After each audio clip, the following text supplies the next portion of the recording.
ರಮೇಶ್ ಮತ್ತು ಆಂಧ್ರ ಪ್ರದೇಶದ ಮಾರೆಪ್ಪ ಅರೋಲಿ ಅವರು ಸರ್ಕಾರದ ಎದುರು ಶರಣಾಗಲಿದ್ದಾರೆ. ನಿರುದ್ಯೋಗ ಹೋಗಲಾಡಿಸೋಕೆ ಉದ್ಯೋಗ ಸೃಷ್ಟಿಗೆ ಆದ್ಯತೆ. ನಕ್ಸಲ್ ಹೋರಾಟ ಕರ್ನಾಟಕದಲ್ಲಿ ಮಾತ್ರ ಅಲ್ಲ, ಭಾರತದಲ್ಲಿಯೇ ಅತ್ಯಂತ ಗಂಭೀರವಾಗಿ ಹೆಚ್ಚಾಗಿತ್ತು. ಅನೇಕರು ನಕ್ಸಲ್ ಹೋರಾಟಗಳಲ್ಲಿ ನೇರವಾಗಿ ಪಾಲ್ಗೊಂಡು ಹೋರಾಟಕ್ಕೆ ಬಲ ತುಂಬಿದ್ರು. ನಿಜಕ್ಕೂ ಇಂದಿಗೂ ಸಮಾಜ ಎದುರಿಸ್ತಾ ಇರುವಂತಹ ವಾಸ್ತವ ಸಮಸ್ಯೆಗಳೇ ಇದಾಗಿದೆ. ಸರ್ಕಾರಗಳು ಆದಿವಾಸಿ ದಲಿತರ ಸಮಸ್ಯೆಗಳಿಗೆ ಪರಿಹಾರಗಳನ್ನು ಒದಗಿಸುವ ಇಕ್ಕಟ್ಟಿಗೆ ಸಿಕ್ಕಿಕೊಂಡವು. ನಮಸ್ಕಾರ, ಈ ದಿನ .comಗೆ ಸ್ವಾಗತ. ನಾನು GM ಪವಿತ್ರ. ನಕ್ಸಲ್ ಹೋರಾಟಗಾರರನ್ನ ಮುಖ್ಯವಾಹಿನಿಗೆ ತರೋ ಸರ್ಕಾರದ ಪ್ರಯತ್ನದ ಭಾಗವಾಗಿ 6 ಮಂದಿ ಮಾವೋವಾದಿಗಳು ಶರಣಾಗತಿಗೆ ಮುಂದಾಗಿದ್ದಾರೆ. ಈ ಹಿಂದೆ ರಾಜ್ಯ ಸರ್ಕಾರದಿಂದ ನಕ್ಸಲ್ ಶರಣಾಗತಿ ಪ್ಯಾಕೇಜ್ ಘೋಷಣೆ ಮಾಡಿದ್ದು, ನಕ್ಸಲರ ಶರಣಾಗತಿಗೆ ಪೊಲೀಸ್ ಇಲಾಖೆ ಮೊದಲ ಆದ್ಯತೆಯನ್ನು ನೀಡಿತ್ತು. ನಕ್ಸಲರು ಭೂಗತರಾಗದೆ ಸಮಾಜದ ಮುಖ್ಯವಾಹಿನಿಗೆ ಬರಬೇಕು ಅಂತ ಜಿಲ್ಲಾ ಪೊಲೀಸ್ ವರಿಷ್ಠಾಧಿಕಾರಿ ಡಾಕ್ಟರ್ ವಿಕ್ರಮ್ ಅಮ್ಟೆ ಕರೆ ಕೊಟ್ಟಿದ್ರು. ನಕ್ಸಲರ ಶರಣಾಗತಿ ಸಂಬಂಧ ನಕ್ಸಲ್ ಪೀಡಿತ ಪ್ರದೇಶಗಳಲ್ಲಿ ಪ್ರಚಾರ ಮಾಡಲಾಗ್ತಾ ಇತ್ತು. ಜಿಲ್ಲೆಗಳಲ್ಲಿ ಈ ಹಿಂದೆಯೂ ಸಹ ಕೆಲವು ನಕ್ಸಲರು ಶರಣಾಗತರಾಗಿದ್ದಾರೆ. ಕರ್ನಾಟಕ ಸೇರಿ ಹೊರ ರಾಜ್ಯದ ನಕ್ಸಲರಿಗೂ ಶರಣಾಗತಿಗೆ ಅವಕಾಶವನ್ನ ನೀಡಲಾಗಿದೆ. ನಕ್ಸಲ್ ಶರಣಾಗತಿ ಪ್ಯಾಕೇಜ್ ಅಡಿಯಲ್ಲಿ 3 ವರ್ಗಗಳನ್ನ ಮಾಡಲಾಗಿದೆ. ಕರ್ನಾಟಕದವರಾಗಿದ್ದು ನಕ್ಸಲ್ ಚಟುವಟಿಕೆಯಲ್ಲಿ ಸಕ್ರಿಯರಾಗಿದ್ರೆ 7 ಲಕ್ಷ ರೂಪಾಯಿ ಪರಿಹಾರ ಧನವನ್ನ 3 ಹಂತದಲ್ಲಿ ನೀಡಲಾಗುವುದು. ಹೊರ ರಾಜ್ಯದವರಾಗಿದ್ದು ಸಕ್ರಿಯವಾಗಿದ್ರೆ ಅವರಿಗೆ 5 ಲಕ್ಷ ರೂಪಾಯಿ ಹಣವನ್ನ 3 ಹಂತಗಳಲ್ಲಿ ನೀಡಲಾಗುವುದು ಅಂತ SP ವಿಕ್ರಮ್ ಅಮಟೆ ತಿಳಿಸಿದ್ರು. ನಕ್ಸಲ್ ಬೆಂಬಲಿತ ಶರಣಾಗತಿಗೆ 2 ಲಕ್ಷ ರೂಪಾಯಿ ಘೋಷಣೆ ಮಾಡಲಾಗಿದ್ದು 3 ಹಂತದಲ್ಲಿ ಪರಿಹಾರ ಹಣವನ್ನ ನೀಡಲಾಗುವುದು ಅಂತ ಹೇಳಿದ್ರು. ಸೊ ಶರಣಾಗತಿಯಾಗುವ ನಕ್ಸಲರು ತಮ್ಮನ್ನ ನೇರವಾಗಿ ಸಂಪರ್ಕ ಮಾಡಬಹುದು. ಅವರಿಗೆ ಇಲಾಖೆ ಎಲ್ಲಾ ರೀತಿಯ ಸಹಕಾರವನ್ನ ನೀಡುತ್ತೆ. ನಕ್ಸಲರನ್ನ ಶರಣಾಗತಿ ಮಾಡಿಸೋವರೆಗೂ ಪೊಲೀಸ್ ಇಲಾಖೆ ಬೆಂಬಲ ನೀಡುತ್ತೆ. ಮಾಜಿ ನಕ್ಸಲರ ಸಮಸ್ಯೆ ಕುರಿತು ಜಿಲ್ಲಾಡಳಿತದ ಜೊತೆಗೆ ಚರ್ಚಿಸಿ ಸಭೆಯನ್ನ ಮಾಡ್ತೇವೆ. ಶರಣಾಗತರಾಗಿರುವಂತಹ ಮಾಜಿ ನಕ್ಸಲರು ತಮ್ಮ ಸಮಸ್ಯೆಗಳನ್ನ ಖುದ್ದಾಗಿ ಭೇಟಿಯಾಗಿ ಹೇಳ್ಕೊಳ್ಬಹುದು ಅಂತ SP ವಿಕ್ರಮ್ ಅಮ್ಟೆ ಸುದ್ದಿವಾಹಿನಿ ಮೂಲಕ ತಿಳಿಸಿದ್ರು. ಸೊ ಕಳೆದ 1 ವಾರದ ಹಿಂದೆ ಕರ್ನಾಟಕದ ಎಲ್ಲ ನಕ್ಸಲೀಯರು ಸಂಪೂರ್ಣವಾಗಿ ಶರಣಾಗತರಾಗಿ ಮುಖ್ಯವಾಹಿನಿಗೆ ಬರೋಕೆ ನಮ್ಮ ಸರ್ಕಾರವು ಬಯಸುತ್ತೆ ಅಂತ CM ಸಿದ್ದರಾಮಯ್ಯ ಹೇಳಿದ್ರು. ಸೊ ಈ ಬಗ್ಗೆ ಮಾಧ್ಯಮ ಪ್ರಕಟಣೆಯನ್ನ ಹೊರಡಿಸಿದಂತ CM ನಕ್ಸಲೀಯರು ಪ್ರಜಾತಾಂತ್ರಿಕತೆಯ ಮುಖ್ಯವಾಹಿನಿಗೆ ಬರಬೇಕು ಅಂತ ಕರೆ ಕೊಟ್ಟಿದ್ರು. ಕರ್ನಾಟಕದಲ್ಲಿ ಕಾನೂನು ಮತ್ತು ಸುವ್ಯವಸ್ಥೆ ಕಾಪಾಡೋಕೆ ಮತ್ತು ಶಾಂತಿ ನೆಲೆಸುವಂತೆ ಮಾಡೋಕೆ ಸರ್ಕಾರವು ಕಟ್ಟುನಿಟ್ಟಿನ ಕ್ರಮ ಕೈಗೊಳ್ಳೋಕೆ ಹಿಂಜರಿಯೋದಿಲ್ಲ. ಆದ್ರೆ ನಕ್ಸಲೀಯರು ಮುಖ್ಯವಾಹಿನಿಗೆ ಬರೋಕೆ ಮಾತುಕತೆ ನಡೆಸೋಕೆ ಮುಂದಾಗಿದ್ರೆ ಈ ಪ್ರಕ್ರಿಯೆಯನ್ನ ಸರ್ಕಾರ ಕಾನೂನಿನ ಚೌಕಟ್ಟಿನಲ್ಲಿ ಸ್ವಾಗತಿಸಿ ಸಹಾನುಭೂತಿಯಿಂದ ನಡ್ಕೊಳ್ಳುತ್ತೆ ಅನ್ನೋ ಭರವಸೆಯನ್ನು ಸಹ ಕೊಟ್ಟಿದ್ರು. ಸೊ ಇದೀಗ ಚಿಕ್ಕಮಗಳೂರಿನಲ್ಲಿ ಸರ್ಕಾರದ ಎದುರು 6 ಜನ ನಕ್ಸಲೀಯರು ಶರಣಾಗಲಿದ್ದಾರೆ ಅಂತ ವರದಿಯಾಗಿದೆ. ಶರಣಾಗತಿಗೂ ಮುನ್ನ ಕರ್ನಾಟಕ ಮತ್ತು ತಮಿಳುನಾಡು ಸರ್ಕಾರಕ್ಕೆ ಪತ್ರ ಬರೆದಿರುವ ನಕ್ಸಲ್ ಹೋರಾಟಗಾರರು ಹಲವು ಬೇಡಿಕೆಗಳನ್ನ ಇಟ್ಟಿದ್ರು. ಮಾವೋವಾದಿ ಹೋರಾಟದಲ್ಲಿದ್ದ ಚಿಕ್ಕಮಗಳೂರಿನ ಮುಂಡ್ಗಾರು ಲತಾ, ವನಜಾಕ್ಷಿ, ದಕ್ಷಿಣ ಕನ್ನಡದ ಸುಂದರಿ, ಕೇರಳದ ಜೀಶಾ, ತಮಿಳುನಾಡಿನ ವಸಂತ್ ಕೆ ಅಲಿಯಾಸ್ ರಮೇಶ್ ಮತ್ತು ಆಂಧ್ರ ಪ್ರದೇಶದ ಮಾರೆಪ್ಪ ಅರೋಲಿ ಅವರು ಸರ್ಕಾರದ ಎದುರು ಶರಣಾಗಲಿದ್ದಾರೆ. ಸೊ ಸರ್ಕಾರಗಳಿಗೆ ಬರೆದ ಪತ್ರದಲ್ಲಿ ನಿರುದ್ಯೋಗ ಹೋಗಲಾಡಿಸೋಕೆ ಉದ್ಯೋಗ ಸೃಷ್ಟಿಗೆ ಆದ್ಯತೆ ಕೊಡಬೇಕು, ತಮ್ಮ ವಿರುದ್ಧದ ಸುಳ್ಳು ಪ್ರಕರಣಗಳನ್ನ ರದ್ದುಗೊಳಿಸಬೇಕು ಹಾಗೂ ವಿಕ್ರಮ್ ಗೌಡ ಎನ್ಕೌಂಟರ್ ಪ್ರಕರಣದ ನ್ಯಾಯಾಂಗ ತನಿಖೆಯನ್ನು ನಡೆಸಬೇಕು ಅನ್ನೋದು ಸೇರಿದಂತೆ ಹಲವಾರು ಹಕ್ಕೊತ್ತಾಯಗಳನ್ನ ಮುಂದಿಟ್ಟಿದ್ದಾರೆ. ಸೊ ದೇಶದ ಪ್ರಸ್ತುತ ಸಮಯದಲ್ಲಿ ಚಳುವಳಿಗಳು ಪಡಿತಾ ಇರುವಂತಹ ರೂಪಾಂತರ, ಸಾಮಾಜಿಕ ಅಗತ್ಯಗಳನ್ನ ಗಮನಿಸಿ ಸಶಸ್ತ್ರ ಹೋರಾಟ ಮಾರ್ಗವನ್ನು ತ್ಯಜಿಸಿ ಪ್ರಜಾತಾಂತ್ರಿಕ ಮುಖ್ಯವಾಹಿನಿಗೆ ಮರಳೋದು ಉತ್ತಮ ಅಂತ ನಾವು ಅರಿತಿದ್ದೇವೆ. ಯಾವುದೇ ಒತ್ತಡವಿಲ್ಲದೆ ಸ್ವಇಚ್ಛೆಯಿಂದ ಮುಖ್ಯವಾಹಿನಿಗೆ ಬರೋಕೆ ಬಯಸಿದ್ದೇವೆ. ಜೊತೆಗೆ ಕೆಲವು ಬೇಡಿಕೆಗಳನ್ನ ಸರ್ಕಾರಗಳ ಮುಂದಿಟ್ಟಿದ್ದಾರೆ. ನಾವು ಮುಖ್ಯವಾಹಿನಿಗೆ ಬರೋ ಪ್ರಕ್ರಿಯೆ ಘನತೆಯುತವಾಗಿ ನಡಿಬೇಕು. ನಮ್ಮ ಆತ್ಮಗೌರವ ಹಾಗೂ ಸ್ವಾಭಿಮಾನಕ್ಕೆ ಧಕ್ಕೆಯಾಗುವಂತೆ ಯಾವುದೇ ಒತ್ತಡಗಳನ್ನ ಹೇರಬಾರದು. ನಾವು ಜನಪರ ಹೋರಾಟವನ್ನ ಕೈ ಬಿಡೋದಿಲ್ಲ. ಪ್ರಜಾತಾಂತ್ರಿಕ ಚಳುವಳಿಗಳಲ್ಲಿ ತೊಡಗಿಸಿಕೊಳ್ಳೋಕೆ ಯಾವುದೇ ರೀತಿಯ ತಡೆಯನ್ನ ಒಡ್ಡಬಾರದು. ನಮ್ಮ ಬದುಕನ್ನ ಜನತೆಗೆ ಮುಡುಪಿಟ್ಟಿದ್ದೇವೆ. ಜನಹಿತಕ್ಕಾಗಿಯೇ ನಾವು ಬದುಕೋಕ್ ಬಯಸ್ತೇವೆ ಅಂತ ಹೇಳಿದ್ರು. ಸೊ ನಾವು ಸಶಸ್ತ್ರ ಹೋರಾಟವನ್ನ ತ್ಯಜಿಸಿ ಬಂದ ಬಳಿಕ ಜೈಲುಗಳಲ್ಲಿ ಕೊಳೆಯುವ ಸ್ಥಿತಿ ನಮಗೆ ಎದುರಾಗಬಾರದು. ನಮ್ಮ ಮೇಲೆ ಹಾಕಿರುವಂತಹ ಹಲವಾರು ಪ್ರಕರಣಗಳು ಸುಳ್ಳು ಪ್ರಕರಣಗಳಾಗಿದೆ. ಅವೆಲ್ಲವನ್ನು ಸಹ ರದ್ದುಗೊಳಿಸಬೇಕು.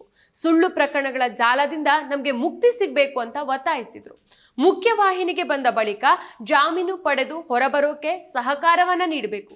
ಎಲ್ಲಾ ಪ್ರಕರಣಗಳನ್ನ ಒಂದೇ ನ್ಯಾಯಾಲಯದ ಅಡಿ ತಂದು ತ್ವರಿತ ವಿಚಾರಣೆ ನಡೆಸಬೇಕು. ಪ್ರಕರಣಗಳ ವಿಚಾರಣೆಗೆ ಕಾನೂನು ಹಾಗೂ ಆರ್ಥಿಕ ನೆರವನ್ನ ಸರ್ಕಾರವೇ ಭರಿಸಬೇಕು. ಹೊರಬಂದ ನಂತರ ನಮ್ಮ ಜೀವನಕ್ಕೆ ದಾರಿ ಏನು ಅನ್ನೋದರ ಕುರಿತು ಸ್ಪಷ್ಟತೆ ಬೇಕು ಅಂತ ಕೇಳಿದ್ದಾರೆ. ಇನ್ನು ಕೊನೆಯದಾಗಿ ವಿಕ್ರಮ್ ಗೌಡ ಅವರ ಎನ್ಕೌಂಟರ್ ಹತ್ಯೆ ಕುರಿತು ನ್ಯಾಯಾಂಗ ತನಿಖೆ ನಡೆಸಬೇಕು ಅಂತ ಒತ್ತಾಯಿಸಿದ್ದಾರೆ. ನಕ್ಸಲರ ಬೇಡಿಕೆಯಂತೆ ವಿಕ್ರಮ್ ಗೌಡ ಎನ್ಕೌಂಟರ್ ಪ್ರಕರಣವನ್ನ ನ್ಯಾಯಾಂಗ ತನಿಖೆಗೆ ನೀಡೋದಾಗಿ ಮುಖ್ಯಮಂತ್ರಿ ಸಿದ್ದರಾಮಯ್ಯ ಭರವಸೆ ಕೊಟ್ಟಿದ್ದಾರೆ. ಸೊ ಇದೀಗ ನಕ್ಸಲೀಯರ ಶರಣಾಗತಿ ನೀತಿ ಮೂಲಕ ನಕ್ಸಲರು ಮುಖ್ಯವಾಹಿನಿಗೆ ಬರೋ ಮಾತು ಯಶಸ್ವಿಯಾಗಿದೆ. ಆದರೆ ಸರ್ಕಾರಗಳು ಅವರಿಗೆ ಕೊಟ್ಟ ಮಾತನ್ನ ಉಳಿಸ್ಕೊಳ್ಬೇಕಾಗಿದೆ. ಯಾಕಂದ್ರೆ ಈ ಹಿಂದೆಯೂ ಸಹ ಸರ್ಕಾರದ ಮಾತನ್ನ ನಂಬಿ ಮುಖ್ಯವಾಹಿನಿಗೆ ಬಂದ ಅದೆಷ್ಟೋ ಜನರು ಈಗಲೂ ಸಹ ಕೋರ್ಟು ಮನೆ ಅಂತ ಅಲಿತಾ ಇದ್ದಾರೆ. ಜನವರಿ 8 ಬುಧವಾರ ಚಿಕ್ಕಮಗಳೂರು ಜಿಲ್ಲಾಡಳಿತದ ಮುಂದೆ ಪ್ರಮುಖ 6 ಮಂದಿ ನಕ್ಸಲರು ಶರಣಾಗತಿಯಾಗುವಂತ ಸಾಧ್ಯತೆಗಳಿದೆ. ಸೊ ಮೂಲಸೌಕರ್ಯ, ಭೂಮಿ ಹಕ್ಕು, ಆದಿವಾಸಿಗಳ ಸಮಸ್ಯೆಗಳನ್ನ ಪರಿಹರಿಸುವಂತೆ ಒತ್ತಾಯಿಸಿ ಹಲವಾರು ವರ್ಷಗಳಿಂದ ಸರ್ಕಾರಗಳ ಮುಂದೆ ಬೇಡಿಕೆ ಇಟ್ಟು ಹೋರಾಟಗಳು ನಡೀತಾನೆ ಬಂದಿದೆ. ಅಂತಹ ಹೋರಾಟಗಳನ್ನ ಮಾಡ್ತಾ ಬಂದಂತ ಹಲವರು ಅರಣ್ಯ ಇಲಾಖೆಯ ಕಿರುಕುಳವನ್ನು ವಿರೋಧಿಸಿ ಸರ್ಕಾರಗಳ ಅಸಡ್ಡೆಯನ್ನ ಖಂಡಿಸಿ ಶಸ್ತ್ರಸಜ್ಜಿತ ಹೋರಾಟದ ಮಾದರಿಯಾದ ನಕ್ಸಲ್ ಚಳುವಳಿ ಅಥವಾ ಮಾವೋವಾದಿ ಹೋರಾಟದ ಕಡೆಗೆ ಒಲವನ್ನ ತೋರಿಸಿದ್ರು. ಸೊ ನಾಡನ್ನ ತ್ಯಜಿಸಿ, ತಮ್ಮ ಕುಟುಂಬ ಪರಿವಾರವನ್ನ ತ್ಯಜಿಸಿ, ತಮ್ಮ ಯೌವನವನ್ನ ಸುಖ ಸಂತೋಷಗಳನ್ನ ತ್ಯಜಿಸಿ ಕಾಡಿನ ಪಾಲಾಗಿ ಭೂಗತರಾಗಿದ್ರು. ಸೊ ಅಂಥವರಲ್ಲಿ ಕರ್ನಾಟಕದ ಅದೆಷ್ಟೋ ಜನರಿದ್ದಾರೆ. ಸೊ ನಕ್ಸಲಿ ಹೋರಾಟದಲ್ಲಿ ಕರ್ನಾಟಕದಲ್ಲಿ ಮಾತ್ರ ಅಲ್ಲ, ಭಾರತದಲ್ಲಿ ಅತ್ಯಂತ ಗಂಭೀರವಾಗಿ ಹೆಚ್ಚಾಗಿತ್ತು. ಮಾವೋವಾದಿ ಹೋರಾಟಗಾರರು ಆಳುವ ಸರ್ಕಾರಗಳಿಗೆ ಒತ್ತಡವನ್ನು ನಿರ್ಮಾಣ ಮಾಡಿದ್ರು. ಕರ್ನಾಟಕದಲ್ಲಿ ವಿಶೇಷವಾಗಿ ಚಿಂತಕರು ಮತ್ತು ಹೋರಾಟಗಾರರು ನಕ್ಸಲ್ ಹೋರಾಟಗಾರರು ಎತ್ತುತ್ತಾ ಇದ್ದಂತಹ ಜನರ ಸಮಸ್ಯೆಗಳ ನೈಜತೆಯನ್ನ ಅರಿತು ನಕ್ಸಲರು ಅನುಸರಿಸಿದ ಶಸ್ತ್ರಸಜ್ಜಿತ ಹೋರಾಟಕ್ಕೆ ವಿರೋಧವನ್ನು ವ್ಯಕ್ತಪಡಿಸ್ತಾ ಇದ್ರು. ಅವರ ಹೋರಾಟದ ಉದ್ದೇಶ ಸರಿ ಇದೆ, ಆದ್ರೆ ಹೋರಾಟಕ್ಕೆ ಬಳಸ್ತಾ ಇರುವಂತಹ ದಾರಿ ಸರಿ ಇಲ್ಲ ಅನ್ನೋದು ಇವರ ವಾದ ಆಗಿತ್ತು. ಕರ್ನಾಟಕ ಕಂಡಂತಹ ಚಿಂತಕರು, ಮಾನವತಾವಾದಿಗಳು ಹಾಗೂ ಅನೇಕರು ನಕ್ಸಲ್ ಹೋರಾಟಗಳಲ್ಲಿ ನೇರವಾಗಿ ಪಾಲ್ಗೊಂಡು ಹೋರಾಟಕ್ಕೆ ಬಲ ತುಂಬಿದ್ರು. ಸೊ ಅದರಲ್ಲಿ ಪ್ರಮುಖರು ಸಾಕೇತ್ ರಾಜನ್, ನೂರ್ ಶ್ರೀಧರ್, ನೀಲ್ಗುಳಿ ಪದ್ಮನಾಭ್, ಪಾರ್ವತಿ ಹಾಜಿಮಾ ಅನ್ನೋ ಅನೇಕರು. ಸೊ ಆದ್ರೆ ಒಂದ್ ಟೈಮ್ನಲ್ಲಿ ನಾವು ಹೋಗ್ತಾ ಇರೋ ಹಾದಿ ಸರಿಯಲ್ಲ, ಪ್ರಜಾಪ್ರಭುತ್ವದ ನಾಡಿನಲ್ಲಿ ನಾವು ಮುಖ್ಯವಾಹಿನಿಗೆ ಬಂದು ಜನರ ಮೂಲಕವೇ ಪ್ರತಿಭಟನೆ ನಡೆಸಬೇಕು ಅನ್ನೋದನ್ನ ಇವರು ಅರಿತಾರೆ. 1990ರ ದಶಕದಲ್ಲಿ ಕರ್ನಾಟಕದಲ್ಲಿ ಆರಂಭವಾದಂತ ನಕ್ಸಲ್ ಹೋರಾಟ ಹಲವು ಜನಪರ ಹೋರಾಟಗಳನ್ನು ರೂಪಿಸುವ ಮೂಲಕ ಸರ್ಕಾರಗಳು ಅನಿವಾರ್ಯವಾಗಿ ಗುಡ್ಡಗಾಡು ಪ್ರದೇಶಗಳ ಆದಿವಾಸಿ ದಲಿತರ ಸಮಸ್ಯೆಗಳಿಗೆ ಪರಿಹಾರವನ್ನ ಒದಗಿಸೋ ಇಕ್ಕಟ್ಟಿಗೆ ಸಿಲುಕಿಕೊಂಡಿದ್ವು. ಸೊ ಚಿಕ್ಕಮಗಳೂರು, ದಕ್ಷಿಣ ಕನ್ನಡ, ಉತ್ತರ ಕನ್ನಡಕ್ಕೆ ಸೀಮಿತವಾಗಿದ್ದಂತ ಹೋರಾಟ ರಾಯಚೂರು, ಬಳ್ಳಾರಿ ಭಾಗದ ಜಿಲ್ಲೆಗಳ ಜನರ ಸಮಸ್ಯೆಗಳ ಕಡೆಗೆ ಗಮನ ಹರಿಸಿದ್ರು. ಸೊ ಒಟ್ಟಾರೆ ಕರ್ನಾಟಕದಲ್ಲಿ ಅತ್ಯಂತ ನಿರ್ಲಕ್ಷ್ಯಕ್ಕೆ ಒಳಗಾದ ಪ್ರದೇಶಗಳ ಜನರ ಸಮಸ್ಯೆಗಳನ್ನ ಸರ್ಕಾರಗಳು ಬಗೆಹರಿಸಲೇಬೇಕು ಅನ್ನೋ ಒತ್ತಡವನ್ನ ಹಲವು ರೀತಿಗಳಲ್ಲಿ ಇವು ಮಾಡಿದ್ವು. ಸೊ ನಕ್ಸಲ್ ಹೋರಾಟಗಾರರು ಮುಂದಿಡ್ತಾ ಇರುವಂತಹ ಜನರ ಸಮಸ್ಯೆಗಳನ್ನ ಕೆಲವು ಸರ್ಕಾರಗಳು, ಅಧಿಕಾರಿಗಳು ಪರಿಹರಿಸಿ ನಕ್ಸಲ್ ಹೋರಾಟಕ್ಕೆ ಅಂತ್ಯ ಹಾಡೋಕೆ ಮುಂದಾಗದೆ ತಾವು ಪೊಲೀಸರ ಮೂಲಕ ಉತ್ತರ ಕೊಡೋಕೆ ಮುಂದಾದ್ರು. ಸೊ ಇದರ ಫಲವಾಗಿ ಕರ್ನಾಟಕದಲ್ಲಿ ಹಲವು ಗುಂಡಿನ ಚಕಮಕಿಗಳು, ಎನ್ಕೌಂಟರ್ಗಳು ನಡೆದವು. ಜನಪರವಾಗಿ ಧ್ವನಿ ಎತ್ತುತ್ತಾ ಇದ್ದಂತಹ ಹಲವು ಜೀವಗಳು ಬಲಿಯಾಯಿತು. ಇನ್ನೊಂದು ಕಡೆಗೆ ಸಮಾಜದ ಶೋಷಿತ ಸಮುದಾಯಗಳ ಹಿನ್ನೆಲೆಯ ಪೊಲೀಸರ ರಕ್ತವೂ ಚೆಲ್ಲಿತು. ಪೊಲೀಸರು ನಕ್ಸಲ್ ನಿಗ್ರಹ ಪಡೆ ಹೆಸರಿನಲ್ಲಿ ನಕ್ಸಲ್ ಹೋರಾಟವನ್ನ ಬೆಂಬಲಿಸ್ತಾ ಇದ್ದಂತ ಹಾಗೂ ಬೆಂಬಲಿಸದೇ ಇದ್ದ ಆಯಾ ಭಾಗದ ಜನರ ಮನೆ ಮುಂದೆ, ನಕ್ಸಲ್ ಹೋರಾಟಗಾರರ ಕುಟುಂಬಗಳ ಮನೆ ಮುಂದೆ ಬೀಡು ಬಿಟ್ಟು ಕಿರುಕುಳ ನೀಡೋಕೆ ಮುಂದಾದ್ರು. ಇದಕ್ಕೆ ಬೇಸತ್ತ ಜನರು ಯಾವ ಸಮಸ್ಯೆಗಳೂ ಬೇಡ ಅಂತ ನಕ್ಸಲ್ ಹೋರಾಟವನ್ನ ಬೆಂಬಲಿಸೋದನ್ನೇ ಬಿಟ್ಬಿಟ್ರು, ಹಿಂದೆ ಸರಿದ್ರು. ಇದರಿಂದ ಯಾವ ಜನರ ಪರವಾಗಿ ತಮ್ಮ ಹೋರಾಟವನ್ನ ಆರಂಭಿಸಿದ್ರೋ ಅದೇ ಜನರು ತಮ್ಮಿಂದ ದೂರ ಸರಿಯೋಕೆ ಶುರು ಮಾಡಿದ್ದನ್ನ ಕಂಡು ಮಾವೋವಾದಿ ಹೋರಾಟಗಾರರು ತಮ್ಮ ಹೋರಾಟದ ಮಾದರಿಯನ್ನ ವಿಮರ್ಶೆ ಮಾಡ್ಕೊಳ್ಳೋಕೆ ಶುರು ಮಾಡ್ತಾರೆ, ತಮ್ಮೊಳಗೇನೆ ಚರ್ಚೆ ಮಾಡೋಕೆ ಶುರು ಮಾಡ್ತಾರೆ. ಸಾಕೇತ್ ರಾಜನ್ ಎನ್ಕೌಂಟರ್ ನಂತರದಲ್ಲಿ ಹಲವರು ನಕ್ಸಲ್ ಹೋರಾಟದಿಂದ ಹೊರಬಂದು ಪ್ರಜಾತಾಂತ್ರಿಕ ಹೋರಾಟಗಳಲ್ಲಿ ತೊಡಗಿಸಿಕೊಂಡ್ರು. ಇದರಲ್ಲಿ ಪ್ರಮುಖರು ನೂರ್ ಶ್ರೀಧರ್ ಮತ್ತು ಸಿರಿಮನೆ ನಾಗರಾಜ್.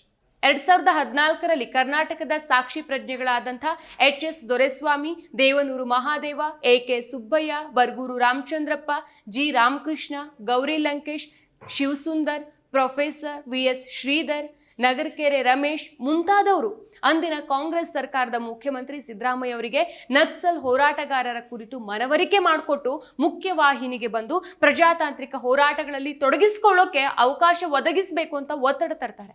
ಸೊ ಸಿದ್ದರಾಮಯ್ಯರ ಸರ್ಕಾರವು ನಕ್ಸಲ್ ಹೋರಾಟಗಾರರು ಎತ್ತಾ ಇರುವಂತಹ ಪ್ರಶ್ನೆಗಳನ್ನ ಗಂಭೀರವಾಗಿ ಪರಿಗಣಿಸಿ ಹೋರಾಟದ ಮಾದರಿಯನ್ನ ವಿರೋಧಿಸ್ತಾನೆ ಶಸ್ತ್ರ ತ್ಯಜಿಸಿ ಪ್ರಜಾತಾಂತ್ರಿಕ ಹೋರಾಟ ಮಾಡೋಕೆ, ಮುಖ್ಯವಾಹಿನಿಗೆ ಬರೋಕೆ ನಕ್ಸಲ್ ಶರಣಾಗತಿ ಮತ್ತು ಪುನರ್ವಸತಿ ವಿಶೇಷ ಪ್ಯಾಕೇಜ್ ಅನ್ನು ರಚಿಸ್ತಾರೆ. ಇದರ ಮೂಲಕ 2014ರಲ್ಲಿ ನಕ್ಸಲ್ ನಾಯಕ ನೂರ್ ಶ್ರೀಧರ್ ಮತ್ತು ಸಿರಿಮನೆ ನಾಗರಾಜ್ ಅವರು ಮುಖ್ಯವಾಹಿನಿಗೆ ಬರ್ತಾರೆ. ಆನಂತರ ಹಲವು ನಕ್ಸಲ್ ಹೋರಾಟಗಾರರು ಮುಖ್ಯವಾಹಿನಿಗೆ ಬಂದರು. ಅವರಲ್ಲಿ ಪ್ರಮುಖರು ಹಾಗಲಗಂಚಿ ವೆಂಕಟೇಶ್, ಮಲ್ಲಿಕಾ, ನೀಲ್ಗುಳಿ ಪದ್ಮನಾಭ್, ಭಾರತಿ, ರಿಜ್ಞಾನ, ಕನ್ಯಾಕುಮಾರಿ, ಚೆನ್ನಮ್ಮ, ಪರಶುರಾಮ್ ಪ್ರಮುಖರು.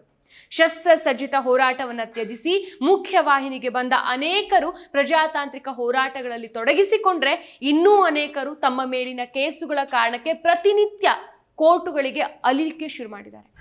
ಸರ್ಕಾರ ನಕ್ಸಲ್ ಪ್ಯಾಕೇಜ್ ಅಡಿಯಲ್ಲಿ ಸುಳ್ಳು ಕೇಸುಗಳನ್ನು ವಜಾಗೊಳಿಸೋದು ಸೇರಿದಂತೆ ಎಲ್ಲಾ ಕೇಸುಗಳನ್ನು ಶೀಘ್ರವಾಗಿ ವಿಚಾರಣೆ ನಡೆಸಿಕೊಡೋದಾಗಿ ಕೊಟ್ಟ ಮಾತಿಗೆ ತಪ್ಪಿತ್ತು. ಪರಿಣಾಮ ಕನ್ಯಾಕುಮಾರಿ ಸೇರಿದಂತೆ ಹಲವರು ಇನ್ನೂ ಜೈಲಿನಲ್ಲೇ ಇದ್ರೆ, ನೀಲ್ಗುಳಿ ಪದ್ಮನಾಭ್ ಸೇರಿದಂತೆ ಹಲವರು ಕೋರ್ಟುಗಳಿಗೆ ಅಲಿಯುವ ಶಿಕ್ಷೆಗೆ ಒಳಗಾಗಿದ್ದಾರೆ. ಸರ್ಕಾರಗಳು ಶರಣಾಗತಿ ಹೆಸರಿನಲ್ಲಿ ಮುಖ್ಯವಾಹಿನಿಗೆ ಕರೆಸಿ ಕೊಟ್ಟ ಭರವಸೆಗಳನ್ನು ಈಡೇರಿಸುವಲ್ಲಿ ನಿರ್ಲಕ್ಷ್ಯ ಧೋರಣೆಯನ್ನು ತಳೆದಿದೆ. ಈ ಧೋರಣೆ ಬದಲಾಗಬೇಕು. ತಮ್ಮ ಭರವಸೆಗಳನ್ನು ಈಡೇರಿಸೋಕೆ ಮುಂದಾಗಬೇಕಾಗಿದೆ. ಇದೀಗ ಕರ್ನಾಟಕದಲ್ಲಿ ಉಳಿದಂತ ನಕ್ಸಲ್ ಹೋರಾಟಗಾರರನ್ನ ನಾಗರಿಕ ಸಮಾಜ ಮನವೊಲಿಸಿ ಮುಖ್ಯವಾಹಿನಿಗೆ ಬರುವಂತೆ ಮನವಿ ಮಾಡಿದ್ರು. ಇದರ ಭಾಗವಾಗಿ ಕಾಡಿನ ಒಳಗಿರುವಂತಹ ಅನೇಕ ನಕ್ಸಲ್ ಹೋರಾಟಗಾರರು ಮುಖ್ಯವಾಹಿನಿಗೆ ಬರೋಕೆ ತೀರ್ಮಾನಿಸಿದ್ದಾರೆ. ಇದಕ್ಕೆ ಪೂರಕವಾಗಿ ಸ್ಪಂದಿಸಿರುವಂತಹ ಕರ್ನಾಟಕದ ಮುಖ್ಯಮಂತ್ರಿ ಸಿದ್ದರಾಮಯ್ಯ ಅವರು ಶಸ್ತ್ರವನ್ನ ತ್ಯಜಿಸಿ ಪ್ರಜಾತಾಂತ್ರಿಕ ಹೋರಾಟಕ್ಕೆ ಮರಳೋದಾದ್ರೆ ಎಲ್ಲಾ ರೀತಿಯ ಅವಕಾಶವನ್ನ ಒದಗಿಸಲಾಗುವುದು ಅಂತ ಘೋಷಿಸಿದ್ದಾರೆ. ಸೊ ಇದರ ಮೂಲಕ ಭಾರತದಲ್ಲೇ ನಕ್ಸಲ್ ಸಮಸ್ಯೆಯಿಂದ ಮುಕ್ತಗೊಂಡ ಮೊದಲ ರಾಜ್ಯ ಕರ್ನಾಟಕ ನಿರ್ಮಾಣ ಆಗಲಿದೆ. ಸೊ ನಾಗರಿಕ ಸಮಾಜ ಮತ್ತು ಸರ್ಕಾರಗಳು ಒಗ್ಗೂಡಿದ್ರೆ ಏನೆಲ್ಲ ಮಾದರಿಗಳನ್ನು ಸೃಷ್ಟಿಸಬಹುದು ಅನ್ನೋದಕ್ಕೆ ಕರ್ನಾಟಕ ಹಲವು ವಿಷಯಗಳಲ್ಲಿ ಮುಂದಿದೆ.